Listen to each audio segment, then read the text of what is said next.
It's one of the wealthiest, most developed countries on Earth.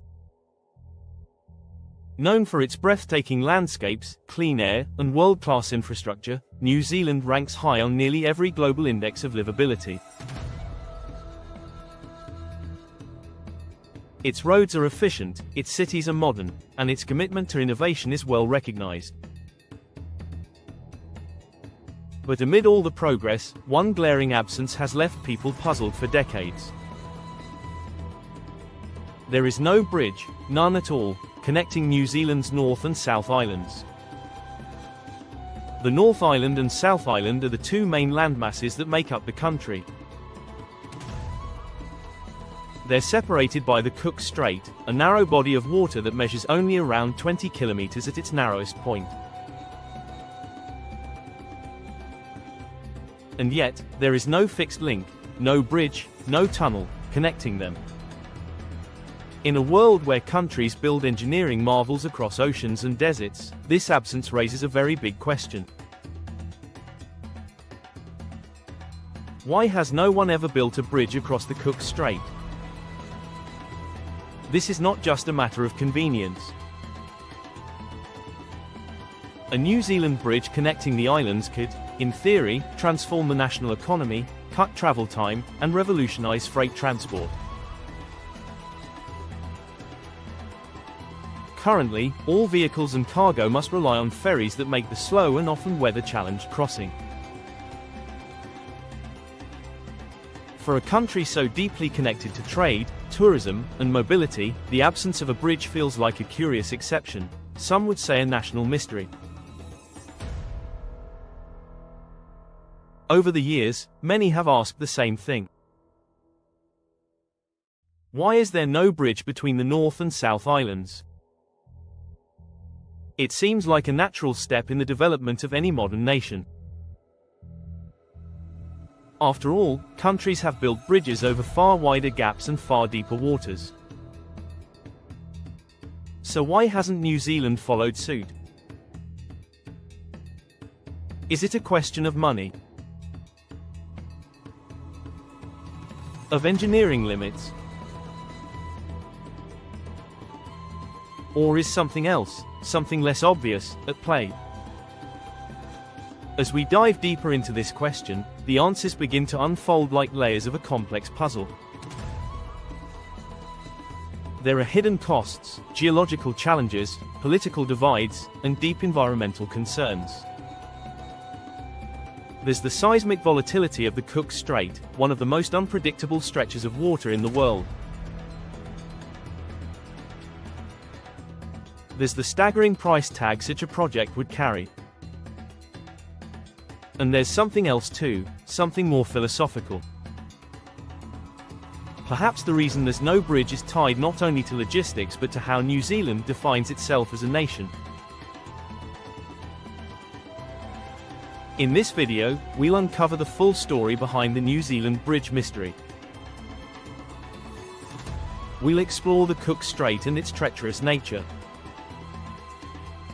We'll look at the science of earthquakes, the reality of engineering limits, the weight of economic decisions, and the politics of progress. From case studies around the world to forgotten proposals buried in old government files, this journey will take us across more than just water. It will take us into the heart of a national question, one that still has no easy answer. So stay with us, as we explore why, after all these years, New Zealand still has no bridge between its two islands. The geography, what stands between the islands? At first glance, the distance between New Zealand's North and South Islands doesn't seem especially daunting. The stretch of sea that separates them, known as the Cook Strait, spans only about 22 kilometers at its narrowest point. On a map, that's a short gap, shorter than many famous bridge crossings around the world. It seems deceptively crossable. But Cook Strait is no ordinary waterway.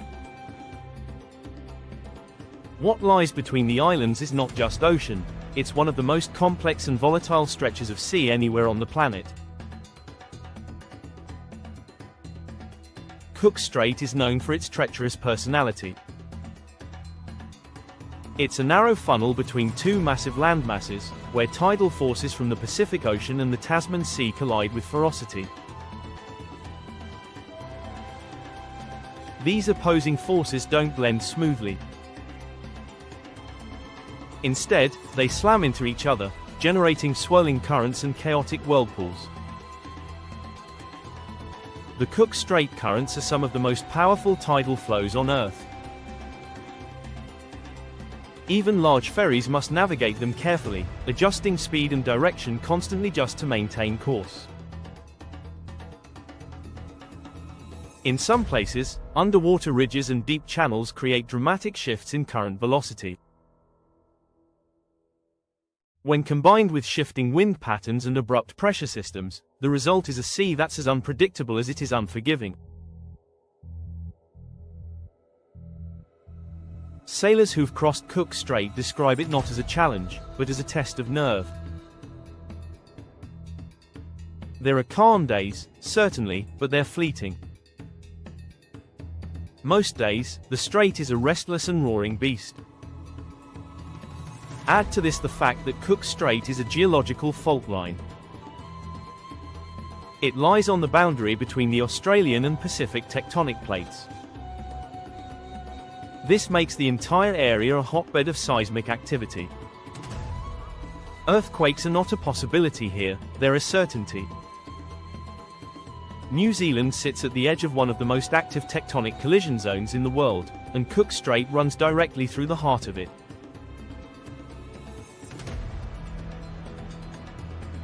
The Earth beneath the water is in constant motion.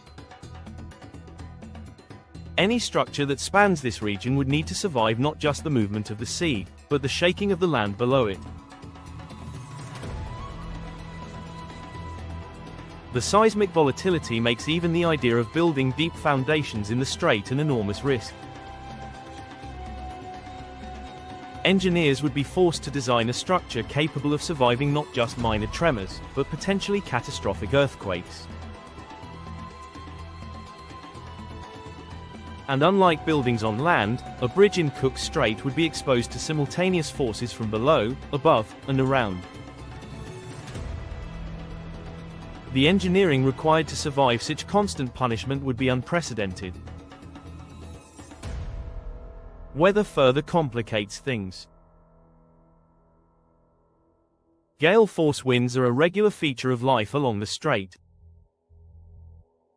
The shape of New Zealand funnels air through the gap between the islands, accelerating wind speeds to dangerous levels. These gusts can reach up to 100 km per hour or more. They don't just stir up the sea, they add another layer of stress to any man-made structure attempting to span the gap. Waves in the Cook Strait are often brutal. 10-meter swells have been recorded during severe storms. Unlike the long, rolling waves seen in open oceans, these are chaotic and erratic, slamming against the coastlines with relentless force. For a bridge, that's a structural nightmare. Constant battering from below, high winds above, and the ever-present threat of seismic jolts mean that this short stretch of water behaves more like a living minefield than a peaceful crossing.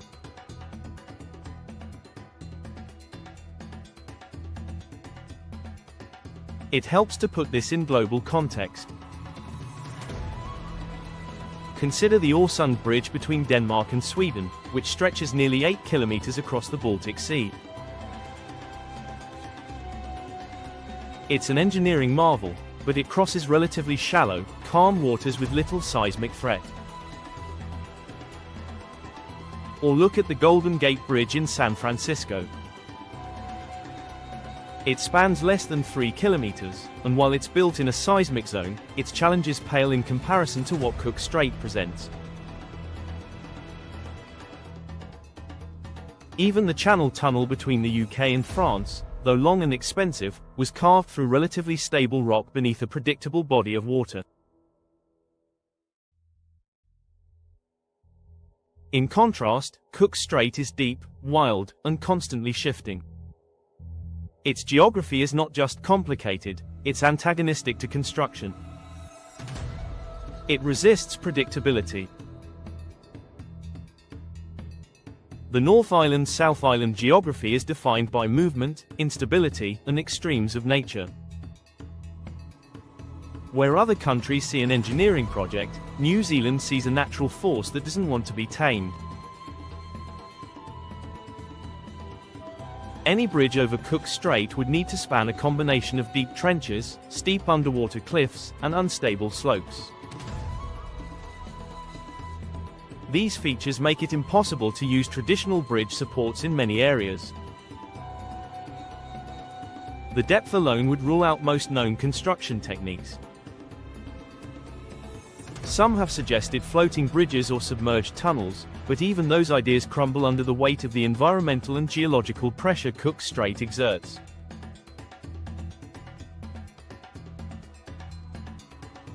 The geography between the islands tells a clear story. This is not just water, it's a chasm of nature's most volatile forces, constantly reshaping itself, always moving. The dream of a New Zealand bridge may look simple on paper, but in reality, the terrain beneath the surface is telling us something, that some gaps remain unbridged not for lack of imagination, but for respect of what lies between.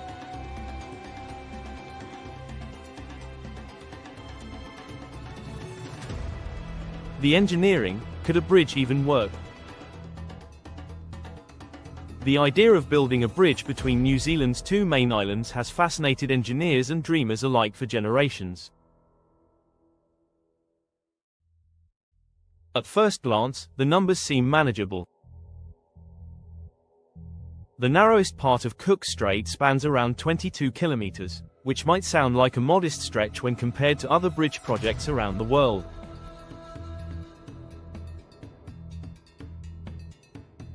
But the reality is far more complex. A direct span is only part of the equation. When accounting for entry and exit points, suitable anchoring land, and real-world terrain challenges, the true length of a viable bridge or tunnel route could easily reach 100 kilometers or more.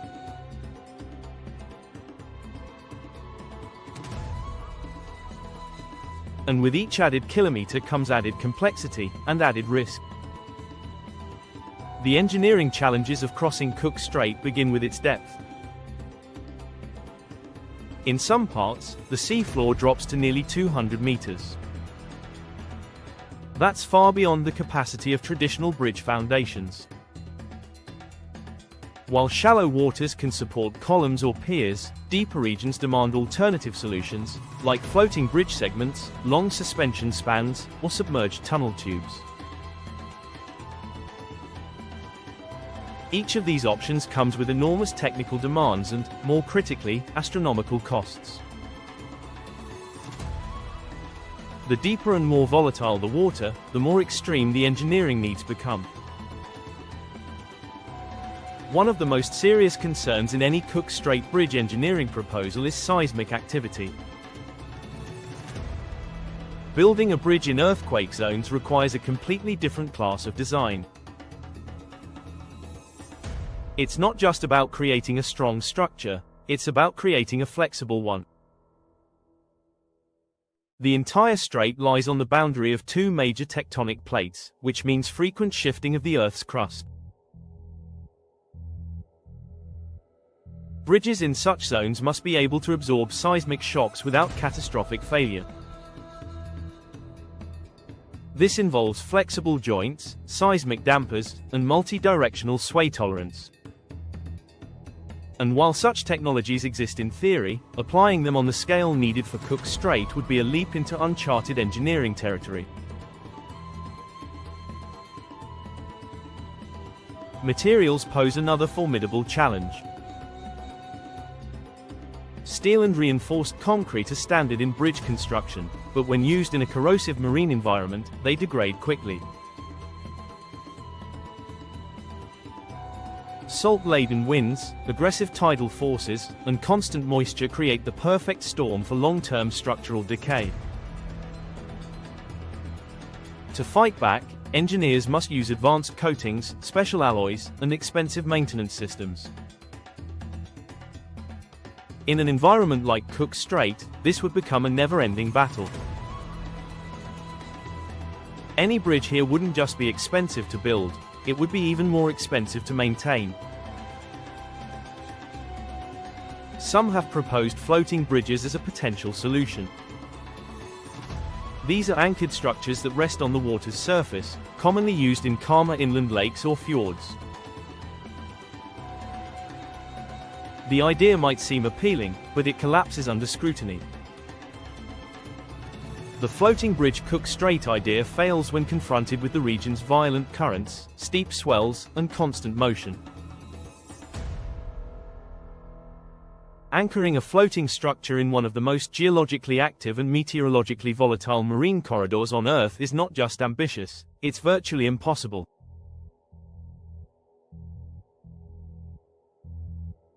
When we compare this to other famous infrastructure feats, the differences become even more apparent. Take the Øresund Bridge between Denmark and Sweden. It's a stunning piece of engineering that combines a bridge and a tunnel over a stretch of 8 kilometers. But it spans relatively calm waters, with minimal seismic activity and a shallow seabed. It was an expensive project, but its environmental and geological context made it achievable. Then there's the Seikan Tunnel in Japan, one of the longest undersea tunnels in the world. At over 50 kilometers in length, it connects Honshu to Hokkaido beneath the Tsugaru Strait. The tunnel passes through solid rock, not soft seabeds or unstable faults. It was an engineering marvel, but it benefited from a foundation that remained largely still and solid, even in the face of occasional seismic events. The Channel Tunnel between the United Kingdom and France spans 38 kilometers under the English Channel. Like Seikan, it was built through relatively stable geological layers. Its biggest challenge was financial and political, not environmental. The waters above it are shallow compared to Cook Strait, and seismic activity is minimal. That project cost billions but never faced the sheer elemental resistance that New Zealand would have to overcome. New Zealand, by contrast, sits on what geologists call the Ring of Fire, a zone of intense tectonic activity circling the Pacific. Building in this region isn't just a logistical challenge, it's a gamble against nature. Any large-scale structure would need to survive decades of shifting plates, surging waters, high winds, and salt spray. The Cook Strait Bridge engineering dilemma is not just about connecting land. It's about challenging everything we know about what bridges can endure. This isn't to say it's entirely impossible. Technological advances continue to redefine what's achievable. But building a bridge in earthquake zones like Cook Strait would require levels of investment, risk tolerance, and political consensus that few nations have ever mustered.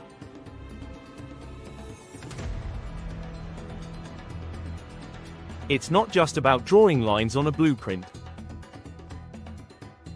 It's about redefining what's feasible in one of the most inhospitable marine environments on the planet. For now, the technology needed to create a truly resilient connection across the Cook Strait remains either experimental or economically out of reach.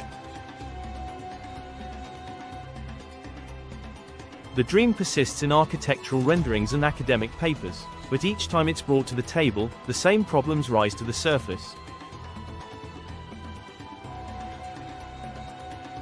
Depth, volatility, corrosion, movement, these are not minor hurdles.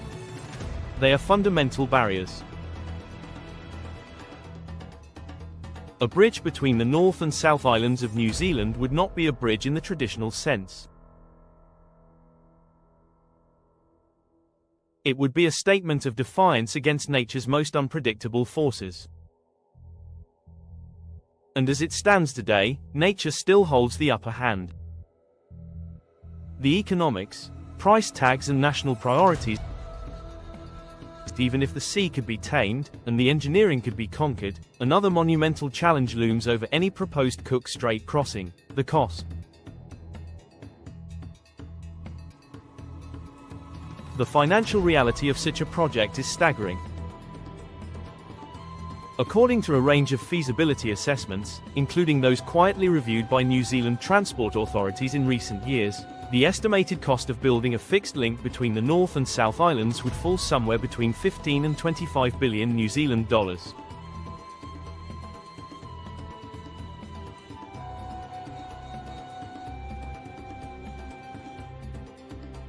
And that's a conservative estimate, based on data from 2018, before global inflation, rising steel prices, and supply chain instability added even more uncertainty. This figure alone would make it the most expensive infrastructure project in New Zealand's history. For context, the entire national infrastructure budget is distributed across roads, rail, schools, hospitals, energy, and digital networks. Dedicating a sum of that magnitude to a single bridge, or even a tunnel, would require reshaping the country's entire investment philosophy for a generation. This isn't just a matter of initial construction. Maintenance costs, insurance premiums, and ongoing repairs would create a permanent economic burden on top of the upfront build. In an area as volatile as the Cook Strait, even the most cautious projections acknowledge that maintenance would not just be regular, it would be relentless. It's also important to consider New Zealand's population in this equation. With fewer than 5.5 million people across the entire country, the scale of demand simply doesn't compare to other nations that have embarked on similarly grand engineering efforts.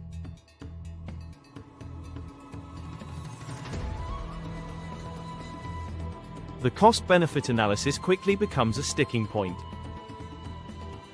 In a country where every dollar must stretch across a sparse but widely spread population, how can a massive investment like this be justified? The phrase, New Zealand bridge cost, often trends online, not because people expect it to happen, but because they want to understand why the idea has never progressed beyond theoretical discussion.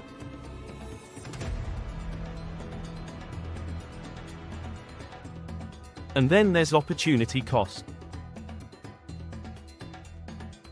The money spent on a Cook Strait bridge wouldn't just appear from nowhere.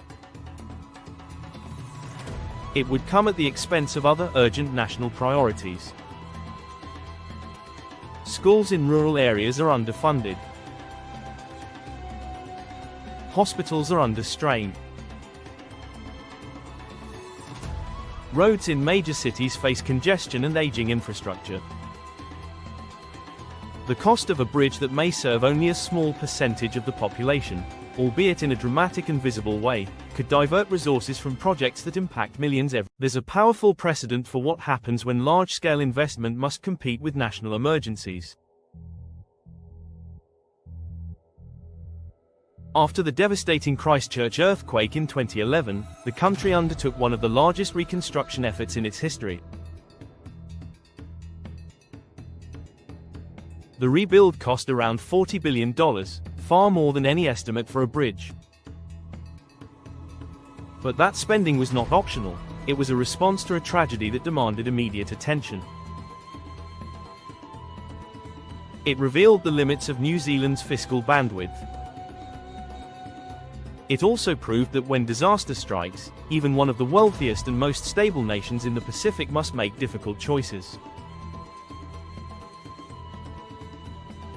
The economic recovery took years, and the scars still linger in planning budgets across multiple sectors. Any attempt to justify a Cook Strait bridge would also have to wrestle with the question of funding. Who pays for it? Would it be a purely government-funded project, or would private investors take a stake? Could it be structured as a public-private partnership, with tolls recouping costs over time? And if so, how long would those tolls remain in place? For a bridge that might cost $20 billion or more, it's not just a matter of paying for concrete and steel. It's about managing a financial legacy that could stretch across multiple lifetimes. Even optimistic projections suggest that tolls would need to be substantial, and last for decades, before the initial investment could be repaid. And still, there is a system in place that serves the same purpose. InterIsland ferries such as Bluebridge and InterIslander already shuttle passengers and vehicles between the islands daily. While not perfect, they are familiar, functional, and deeply embedded in the country's transport fabric. They carry cargo, support tourism, and maintain a sense of continuity between the islands. The government continues to invest in modernizing the ferry fleets, increasing efficiency and safety, and reducing emissions. For many policymakers, the existence of these ferries weakens the economic case for a bridge. Why spend billions on a fixed structure when the current system, though imperfect, already works? In fact, comparisons often favor the ferry model over fixed infrastructure. While ferries are vulnerable to bad weather, they are flexible, adaptable, and significantly cheaper to upgrade. When demand rises, more sailings can be added. When ships age, they can be replaced. When routes change, the system can adjust without requiring another multi-billion-dollar construction project. The economic agility of ferries stands in sharp contrast to the rigid, high-risk nature of a fixed bridge or tunnel. New Zealand is a country that prides itself on balancing innovation with pragmatism. The dream of a bridge across the Cook Strait may stir the imagination, but for now, the numbers simply don't add up. The infrastructure budget NZ officials manage must serve many, not just a few. The question isn't whether a bridge is technically possible, it's whether it's the right investment for a nation with pressing needs elsewhere.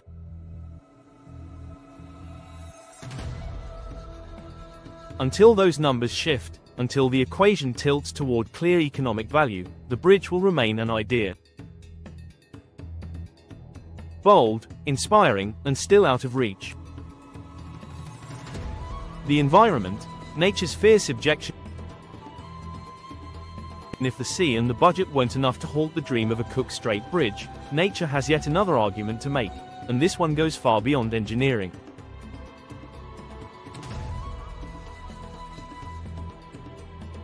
In a world increasingly shaped by environmental values, sustainability concerns, and cultural preservation, any attempt to build a fixed link across New Zealand's islands must answer to a different kind of authority.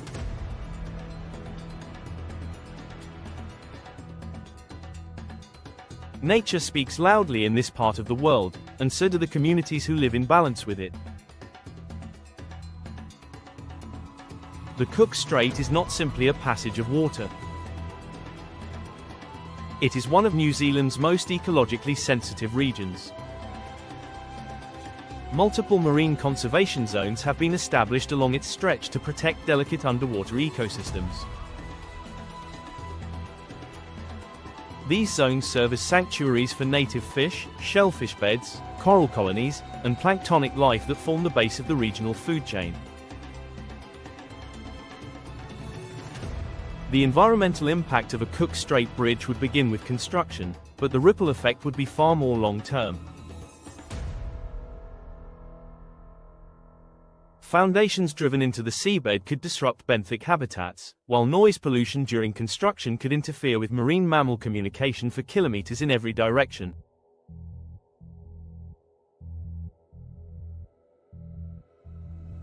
Then there are the migratory routes, some of the busiest and most fragile in the southern hemisphere. Every year, humpback and southern right whales pass through Cook Strait on their long journeys between feeding and breeding grounds. Any large-scale engineering across this path risks disturbing or even displacing these endangered species. Seabird migration is also heavily concentrated in this region. Native birds like the albatross, petrel, and shearwater use the wind corridors that sweep through the strait. The presence of towering bridge pylons or floating platforms could confuse or obstruct these birds, throwing off navigational patterns that have evolved over millennia.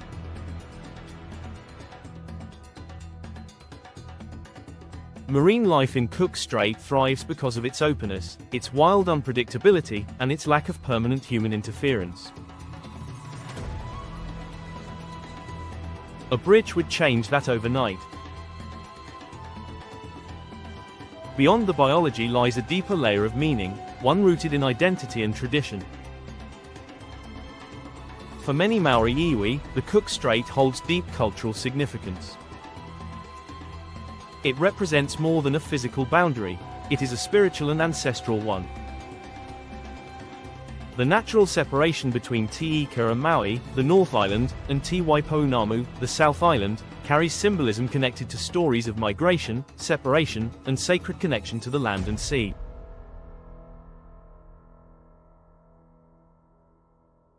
Any effort to physically link the islands would need to address the Maori view on the New Zealand Bridge not only through consultation but with genuine recognition of indigenous perspectives.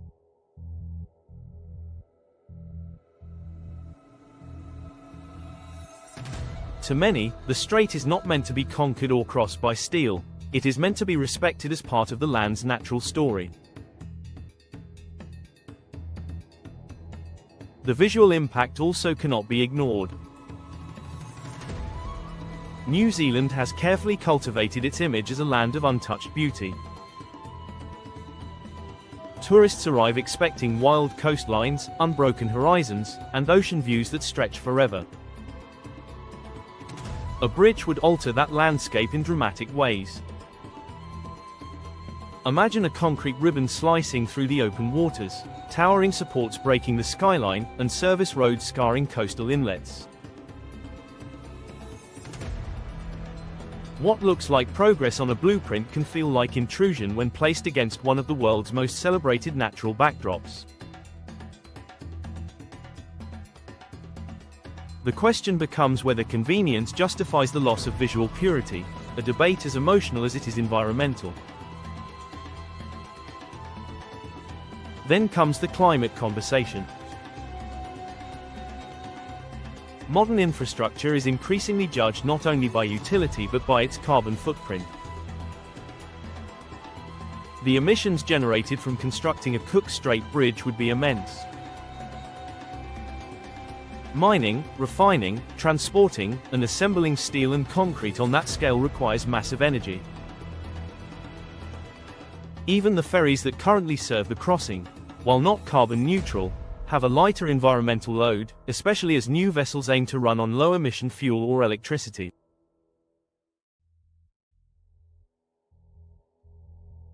Advocates for sustainable development point to this as a critical argument. The environmental impact of a Cook Strait bridge could undo decades of climate efforts at a national level, particularly if the bridge encouraged more car travel or altered freight patterns that rely on coastal shipping.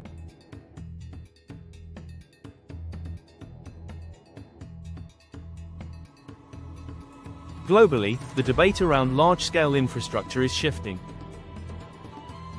Where once progress meant building bigger, now it often means building less. The philosophy of degrowth, which questions the assumption that economic expansion must be physical, is gaining momentum. This movement suggests that not every gap needs to be filled, not every project needs to be built, and not every vision of modernity requires concrete. The green opposition to a New Zealand bridge is part of this broader trend. Instead of viewing the strait as a problem to be solved, it sees it as a space to be preserved. It is not a failure of engineering that the islands remain separate. It is a conscious choice, a quiet form of environmental resistance. In the end, the environment speaks in more ways than one. It speaks through storm surges and tidal flows. It speaks through migration patterns and nesting seasons. It speaks through indigenous stories and modern climate science. And right now, everything it's saying points in one direction. Not yet. Not now. Maybe not ever. As the world looks increasingly towards sustainability, New Zealand's decision not to bridge the Cook Strait may one day be viewed not as a technological limitation but as an act of long-term wisdom.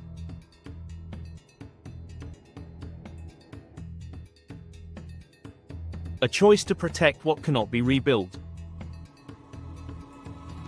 A reminder that sometimes, the most powerful thing you can build is restraint. The politics, divided nation, divided vision. In a country where natural landscapes draw tourists and inspire global admiration, the question of why New Zealand has no bridge across Cook Strait often turns inward.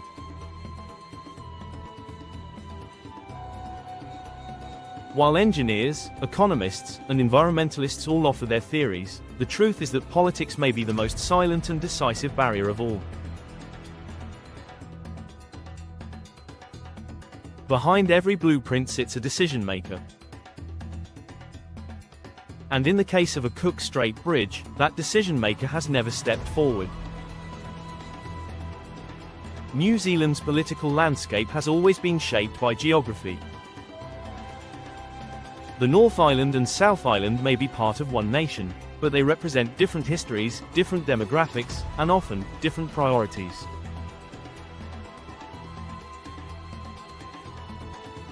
The North Island is home to the capital city, Wellington, and the commercial hub of Auckland.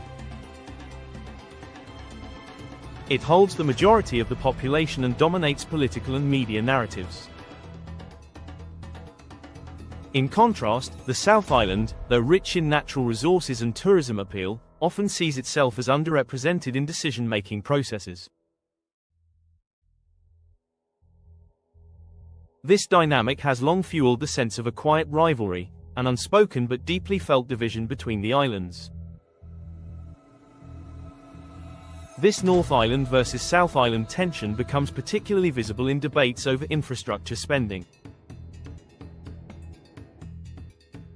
South Island communities have, at times, voiced concerns over what they perceive as a Wellington-centric policy-making approach.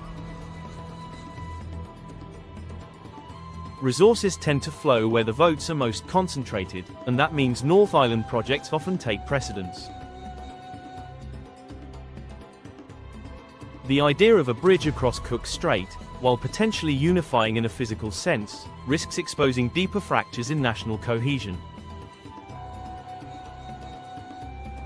If the project is seen as benefiting one island more than the other, or drawing resources away from struggling regions, support quickly evaporates.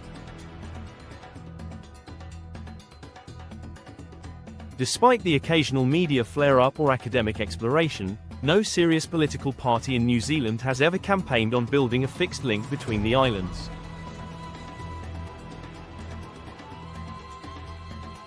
The Cook Strait bridge politics have largely remained on the fringe of public discourse.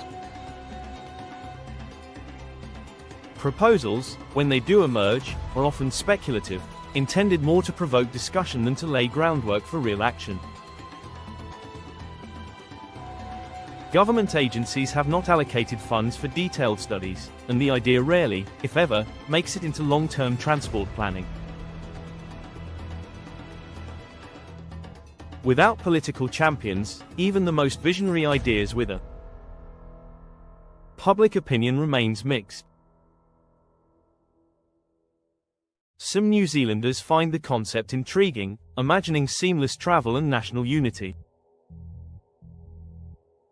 Others worry about the environmental and financial consequences.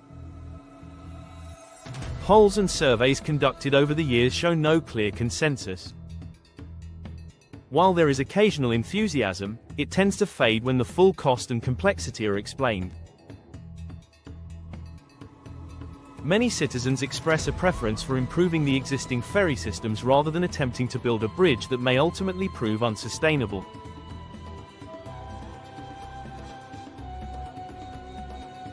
Upgrading the InterIslander and Bluebridge fleets, enhancing terminal infrastructure, and reducing sailing times are seen as more realistic and immediate solutions.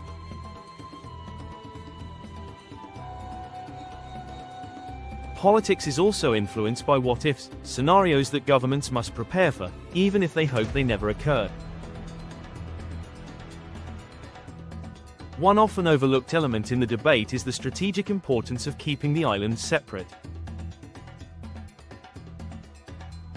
During pandemics, for example, New Zealand was able to enforce biosecurity controls with greater precision thanks to its natural separations. In the event of a disease outbreak or environmental emergency, having two physically disconnected landmasses offers a kind of built-in resilience. Some political advisors have even argued, quietly, that a permanent connection might reduce the country's flexibility in managing future crises. The idea that one island could serve as a backup zone, isolated and protected, holds unexpected strategic value. Then there is the question of vision. How does New Zealand see itself? As a high-tech nation racing toward massive infrastructure? Or as a country that leads by preserving its balance with nature? The answer is not found in engineering reports but in election cycles, parliamentary debates, and the silent arithmetic of political capital. Politicians don't simply weigh what is possible, they weigh what is popular, what is safe, and what will win the next vote. As long as the Cook Strait Bridge remains politically radioactive, it is unlikely to become anything more than a concept. The dream of linking the islands may live on in conversation, but conversation is not legislation. Without widespread public support, cross-party agreement, and a government willing to champion the project from planning to completion, the bridge will stay on the drawing board, if it even reaches that far.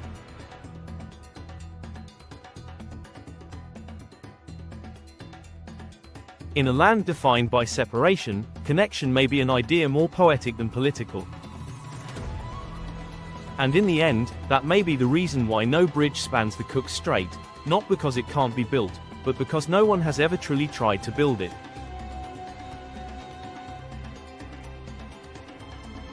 Could the bridge ever happen? After everything we've explored, from the wild geography and relentless engineering obstacles to the financial limitations and environmental outcry, it's clear that a bridge across Cook Strait would be more than just a structure.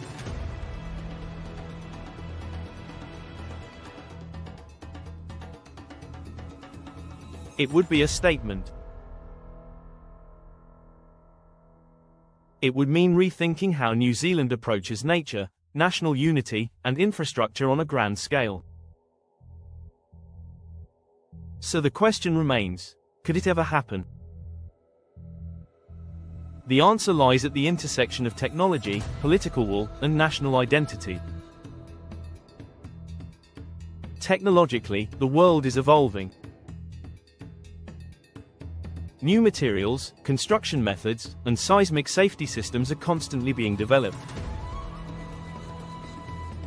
It's not outside the realm of possibility that, one day, a design could exist that meets the harsh demands of Cook Strait.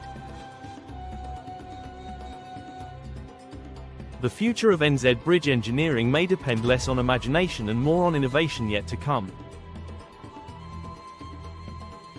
But even if the technology arrives, there must also be a willingness to pay the price, financially, environmentally, and culturally.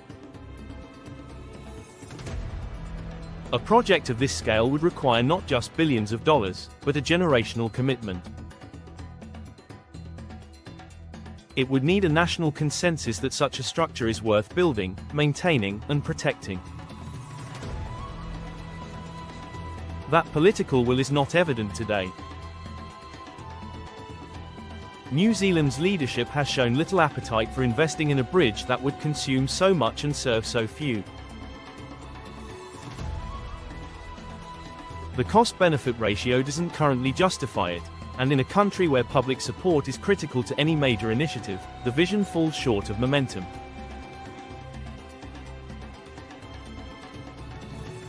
At the heart of this debate is a truth often overlooked. New Zealand already has a system that works. The ferry service between the islands, while not perfect, is deeply woven into the country's rhythm. It is part of daily life, part of the tourism experience, and part of the national identity. Vessels like the InterIslander and Blue Bridge may not be as fast as a direct road link, but they are reliable, scenic, and symbolic.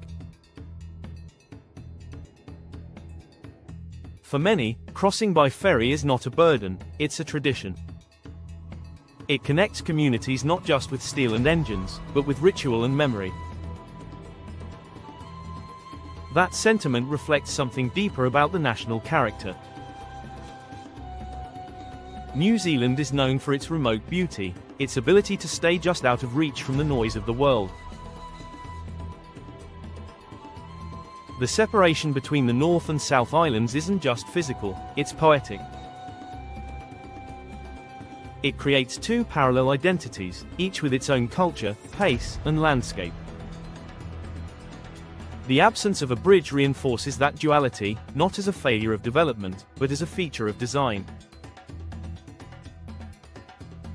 What if New Zealand had a bridge? It might be faster. It might be impressive. But would it still feel the same? In a time when most nations rush to pave, connect, and expand, New Zealand often chooses a quieter path. It doesn't always follow the trends of mega infrastructure. It leads instead with conservation, moderation, and humility in the face of its powerful landscape.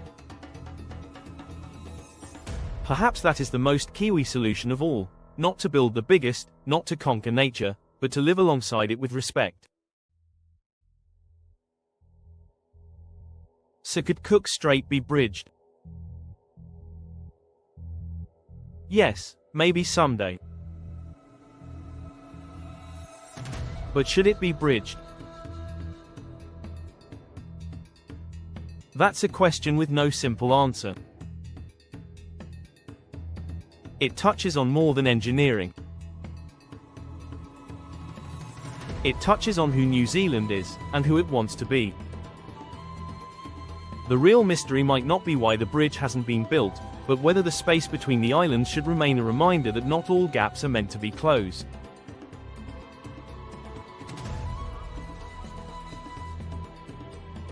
And maybe that's the final thought to leave with. Do all gaps need to be bridged? Or is there something powerful in leaving space for reflection, for nature, and for the enduring sense that sometimes, what's missing is